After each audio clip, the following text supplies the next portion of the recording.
On December 24th, 1851, a fire begins in a chimney at the U.S. Capitol, destroying 2/3 of the books of the Library of Congress, including more than 4,000 volumes from the personal collection of Thomas Jefferson. In 1800, the Library of Congress was established by President John Adams. Congress appropriated $5,000 to purchase, quote, such books as may be necessary for the use of Congress. The first books arrived from London in 1801, and the collection was originally housed in the U.S. Capitol. In 1802, the catalog listed 964 volumes and 9 maps. By 1814, the Library of Congress contained about 3,000 books. That year, during the War of 1812, the Capitol was burned by the British, destroying the entire collection.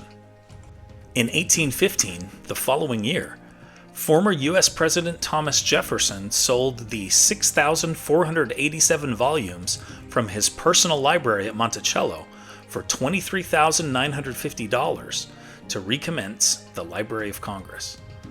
The collection continued to be housed within the Capitol building, which was where the 1851 fire struck, destroying about 35,000 of its 55,000 texts.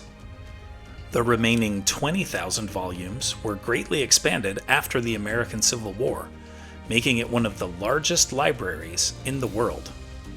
In 1897, the Library of Congress got its own building across the street from the Capitol. Additional buildings were added in 1938 and 1981. The 1897 building is now known as the Thomas Jefferson Building and is a truly beautiful edifice. No trip to Washington, D.C. is complete without visiting. The architecture alone is reason enough. It has an absolutely stunning interior, which includes the main reading room that was famously featured in the 1976 film All the President's Men. A prized volume in the library is a copy of the groundbreaking Gutenberg Bible, the first Western book printed using modern methods. Only 180 copies were printed by Johannes Gutenberg in Mainz, Germany, in about the year 1455. The library has one of only 21 complete copies known to have survived. Perhaps my favorite item found in the Library of Congress is the Waldseemüller map, the oldest known map that labels the New World as America. Some call this 1507 map America's birth certificate. A copy was rediscovered in the library of a German castle. It was purchased in 2001 for $10 million and is the only known surviving copy. A visit to the Library of Congress also affords an opportunity to see Jefferson's contributions to the library, including his 2,000 books that survived the 1851 fire and replacements for most of those that were destroyed. Many volumes are marked with ribbons. A green ribbon signifies that it is an original Jefferson-owned volume. A gold ribbon denotes a replacement copy for a lost Jefferson-owned original.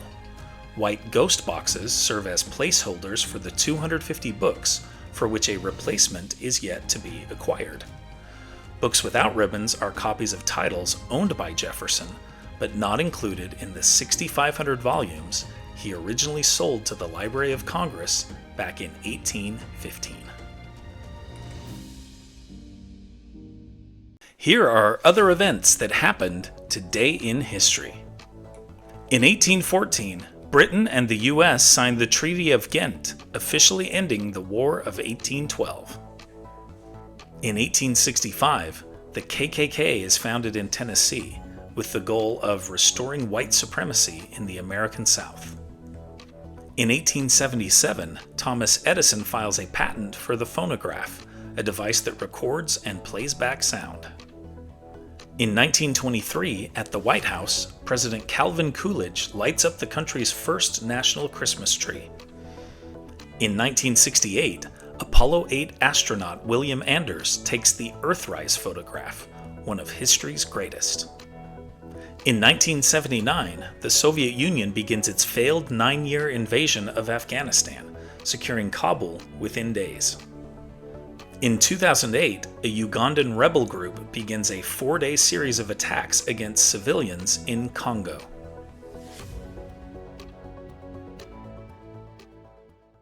And now, it's time for our Today in History quiz. Which classic Gregory Peck movie opened on Christmas Day, 1962? The Guns of Navarone, Cape Fear, To Kill a Mockingbird, or Roman Holiday? Think you know the answer? Drop your guesses in the comments below. Find out if you're right tomorrow on Today in History.